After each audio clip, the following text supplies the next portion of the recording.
आज मी बनवते मटर पुलाव। हे बघा, मटर घेतले 1 वाटी, थोडीशी शिमला मिरची, खडे मसाले, कांदा, गाजर, टमॅटो, आलं लसूण पेस्ट आणि हे आपण बासमती तांदूळ छान असे धुवून घेतले। तुम्ही कोणताही तांदूळ वापरू शकता।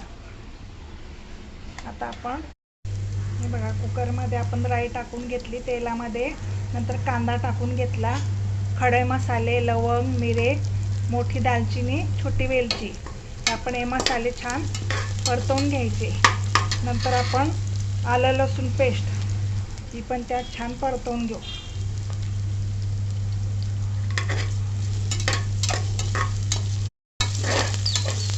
हे बघा, आता आपण मटार टाकून घेतले, मटार पण छान असे परतवून घ्यायचे, फ्रेश मटार। नंतर आपण त्यात गाजर, टमॅटो आणि शिमला मिरची हे पण छान असं परतवून घ्यायचं। आता आपण त्यात बघा धनेपूड आणि कांदा लसूण मसाला किंवा तुमच्याजवळ उपलब्ध असेल तो पुलाव मसाला तुम्ही घालू शकता। आता मी टाकून घेतलं आणि छान असं परतवून घ्यायचं। नंतर आपल्याला हे धुतलेले तांदूळ आपण त्यात टाकून परतवून घेऊ।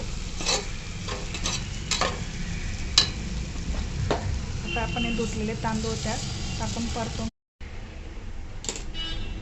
हे बघा छान आपण परतवून घेतला तांदूळ पण, सर्व मसाले, मटार, तांदूळ हे सगळं छान असं परतवून घेतलं। हलक्या हाताने परतवायचं, तांदूळ पण मोडला नाही पाहिजे। आता आपण त्यात उकळलेलं पाणी, 1 वाटी तांदूळ जर असला तर 3 वाट्यांनी पाणी घेतो। 1 चमचा तूप, कोथिंबीर टाकून झाल्यानंतर आपण चवीप्रमाणे मीठ टाकून घेऊ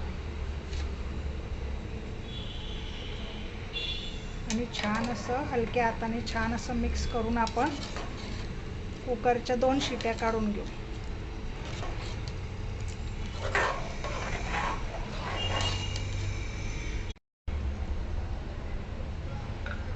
आता आपण कुकरच्या 2 शिट्यांमध्ये आपण पुलाव शिजवून घेऊ। हे बघा, तयारच झाला आपला मटार पुलाव। आता आपण सर्व करून घेऊ।